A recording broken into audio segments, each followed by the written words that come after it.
এটা এখানে না একটু ভালো করে বসতে হবে, বুঝছো? এখানে লাগে, পা লাগে খুব। এখানে একটু এইখানে বসতে হবে তাহলে একটু। শ্বশুর বাড়ি মধুর হাড়ি, এসেছি মধু খেতে। দেখেন অবস্থা, যাইতেছি কিসে? ঘোড়ায় চড়ে। এর চেয়ে বড় রাজকীয় ব্যাপার আছে বুঝেন? এই দিনে আমার শ্বশুর আমারে নেওয়ার জন্য ঘোড়ার গাড়ি পাঠাইছে।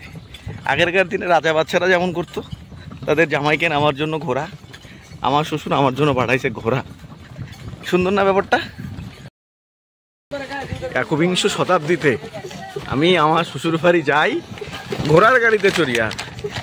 মানুষ যদি এটা মানুষ বিশ্বাস করবে কিভাবে যে এই যে ঘোড়ার গাড়ি, এই যে আমরা এই যে ঘোড়ার গাড়িতে যাইতেছি, ঠিক আছে? ও রাস্তাঘাটের অবস্থা শেষ, ভাঙে চুরে একাকার অবস্থা, বন্যায় তো রাস্তার অর্ধেক চলে গেছে। এই যে আমাদের ঘোড়া, আর এই যে আমরা সহচর 3 জন যাত্রী এই ঘোড়ার গাড়ি। রাস্তার যে অবস্থা, এই দেখেন রাস্তার অবস্থা। সামনে মনে হয় কোনো জায়গাটা কালভার্ট ভাঙা আছে, এই যে কালভার্ট ভাঙা সামনে, এই যে এখানে একটা কালভার্ট আছে, হচ্ছে কালভার্টটা ভাঙা। এই ভাঙা কালভার্টের জন্য আমরা যাচ্ছি ঘোড়ার গাড়িতে। আমার দিছে ঘোড়া, ঘোড়া যাচ্ছে জমি দিয়ে।